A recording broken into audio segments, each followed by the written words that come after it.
संपत्ति नहीं थी, और यदि कोई संपत्ति थी तो एकमात्र प्रभु का सहारा, प्रभु का नाम। और यही संपत्ति को लेकर के वो मगन रहते थे अपने जीवन में। किस्मत एक दिन करवट बदलती है। पत्नी के कहने पर वो द्वारकाधीश से मिलने जाते हैं।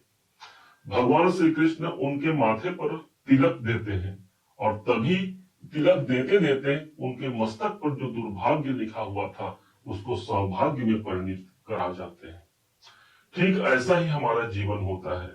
जब तक हमारे अंदर ईश्वर भक्ति कायम है, जब तक हमारे अंदर धैर्य कायम है, तो निश्चय जानिए एक दिन भाग्य हमारा साथ जरूर देगा, भाग्य अपना करवट जरूर बदलेगा। एक ऐसे ही समय की शुरुआत होने जा रही है 9 जुलाई को। देव गुरु बृहस्पति भाग्य के कारक होते हैं, और यही उदय हो रहे हैं, अर्थात उदित अवस्था पर आ रहे हैं। शुरुआत से ही शुरू करते हैं ताकि आपको पूरा यह विश्लेषण समझ आए। 15 मई 2025 का वो दिनांक था जिस दिन देव गुरु बृहस्पति ठीक अष्टम भाव को छोड़ करके नवम भाव पर, भाग्य के स्थान पर, भाग्य के स्वामी का अपना प्रवेश हुआ था।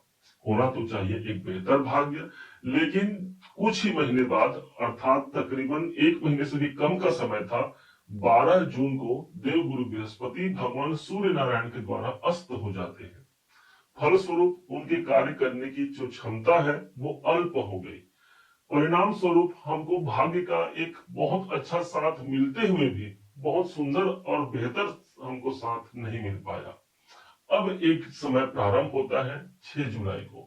6 जुलाई को देवगुरु बृहस्पति उदित हो जाते हैं, परंतु 12वें अवस्था पर होने के कारण जो इनका प्रभाव आएगा वो 3 दिन और विलंब हो गए, और अंततः वो घड़ी आती है 9 जुलाई का डेट आता है जिस दिन यही देवगुरु बृहस्पति उदय हो जाते हैं, और उदय अवस्था पर आकर के ये भाग्य अवस्था पर कायम है।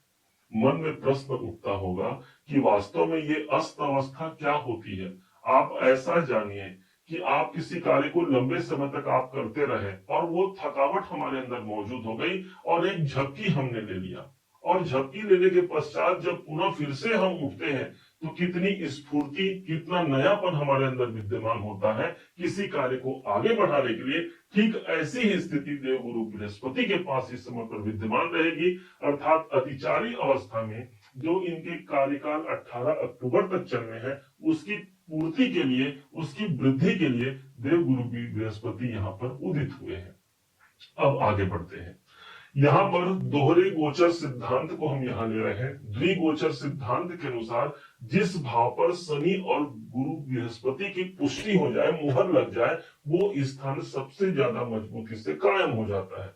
अब वो सिद्धांत भी यहाँ लागू करके आपको प्रेडिक्शन देने वाले हैं कि कौन सा हमारा कार्य बनने वाला है। कुल मिलाकर के 4 आपके लिए भविष्यवाणी हम लेकर आए हैं, जो चारों कार्यों की पूर्ति होने में कोई संदेह नहीं है। और ये जानिएगा इस समय पर हमारा भाग्य और साथ ही साथ कैरियर हमारा समर्थन दे रहा है, अर्थात शनि का समर्थन हमको प्राप्त होता है सबसे पहला, और वो होगा नवम भाव पर गुरु का उदय होना, अर्थात एक बेहतर भाग्य की प्राप्ति भाग्य इस स्थान पर हो रही है। भाग्य इस समय पर हमारा सपोर्ट करता है, समर्थन करता है। किसी अच्छे किस्मत की प्राप्ति हमको होती है। कोई कार्य हमने किया है, बार बार उसमें विलंब और रुकावट हमने देखा है, तो अब मेरे ईश्वर की कृपा मुझ तक पहुंच पाई है, अर्थात भाग्य सबसे ज्यादा इस समय पर आपका साथ देगा। नवम भाव जागृत होना, कोई दूर की यात्राएं कर सकते हैं। यदि इस समय पर आप विद्यार्थी हैं तो अपने विद्या को लेकर के आप ज्यादा विद्यावान बन पाते हैं, ये गुरु का वरदान होगा।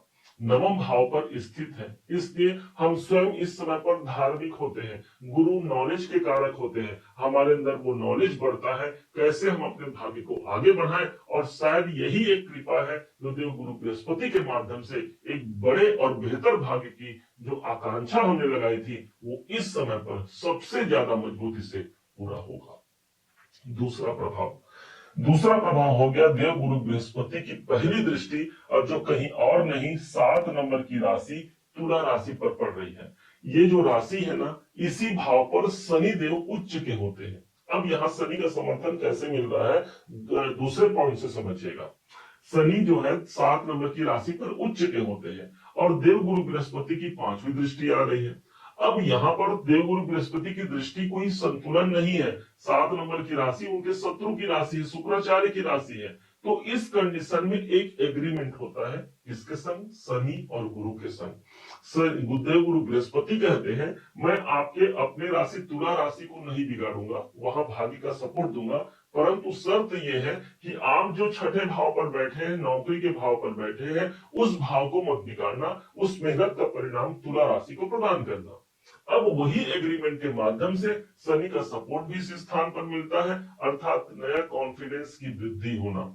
हम किसी कार्य को कर रहे हैं, उत्साह नहीं है मन में, कार्य की पूर्ति नहीं होगी, और यहाँ पर वही उत्साह हमको मिलने जा रहा है। हम किसी कार्य की प्रगति के लिए उस पर काम करने जा रहे हैं। स्वास्थ्य में यदि किसी बात को लेकर के परेशानी है, यदि बार बार हमारा स्वास्थ्य बिगड़ जा रहा है, तो गुरु का वरदान है, गुरु की दृष्टि है जो गंगा जल के समान पवित्रता रखती है।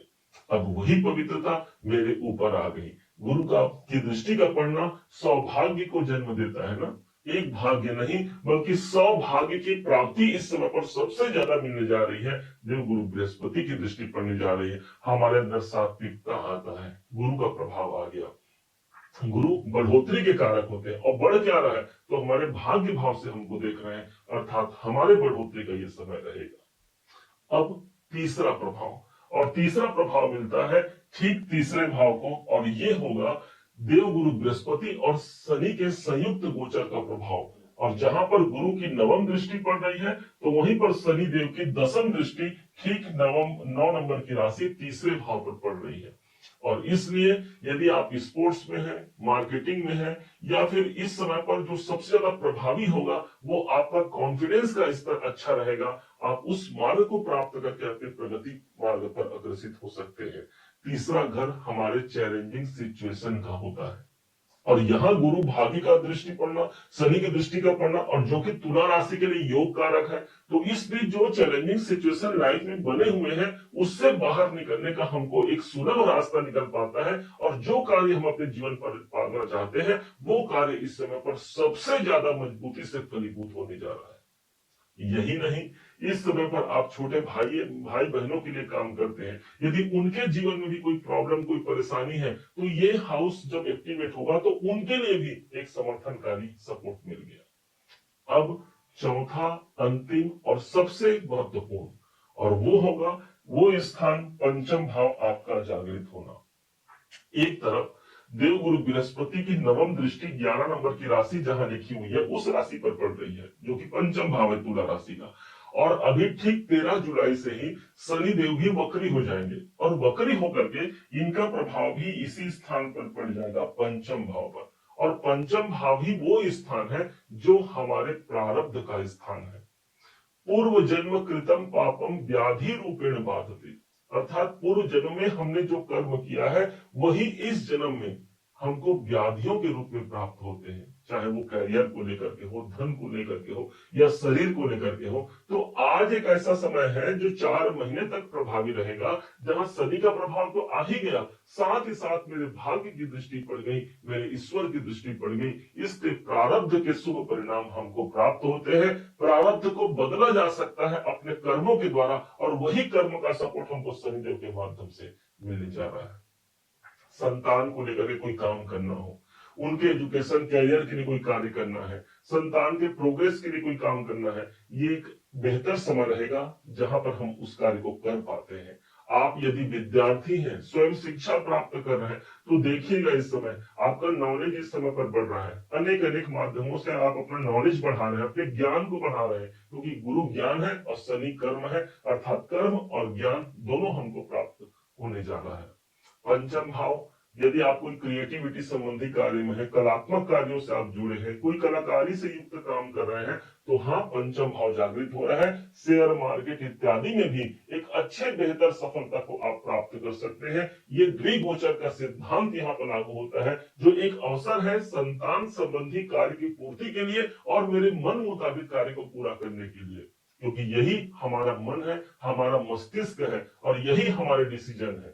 और मन मस्तिष्क और डिसीजन के भाव पर शनि और गुरु के प्रभाव का आना एक शुभ संकेत होता है। जो हम डिसीजन लेना चाह रहे हैं या जो हम काम करना चाह रहे हैं उस पर हम अपना फोकस बना पाएंगे और उसकी पूर्णता को प्राप्त कर पाएंगे। एक उपाय जरूर कीजिएगा। और वो देव गुरु बृहस्पति चूंकि उदित हो रहे हैं, इसलिए यदि आपने गुरु दीक्षा लिया है तो अपने गुरुवर के मंत्रों का जाप जरूर कीजिएगा। अन्यथा आप ओम ब्रीम बृहस्पति नमः का मंत्र जाप कर सकते हैं, या फिर जिन्होंने गुरु नहीं बनाया है तो एक ऐसे गुरु हैं जो जगत गुरु हैं, भगवान देवाधिदेव महादेव, भगवान शिव के मंत्रों का जाप कीजिएगा। मंत्र जाप मम दृढ़ विश्वासा पंचम भगति सो वेद प्रकाशा, अर्थात हमारे जीवन को प्रकाशित करने के लिए भगवान के मंत्रों का जाप करना, गुरुवर के मंत्रों का जाप करना आपके लिए बेहतर भाग्य शनि गुरु के माध्यम से निकाल करके देता है, जिसकी पुष्टि भगवान का आशीर्वाद हमको देगा। उम्मीद है आप सबने इसे समझा, आप सबने इसे जाना है। यदि आपने इसे समझा है, जाना है, मेरे समझाने का प्रयास यदि आपको सार्थक लगा हो, मेरे समझाने का तरीका यदि आपको सार्थक लगा हो, तो हर बार की भांति इस बार भी अपना प्यार भरा लाइक और कमेंट करना कभी मत भूलिएगा। और हाँ, यदि अभी तक आपने चैनल को सब्सक्राइब नहीं किया है, सब्सक्राइब जरूर कीजिएगा। पुनः एक बार फिर आप सभी का दिवस बहुत मंगलमय हो, इन्हीं शुभकामनाओं के साथ। जय श्री राम।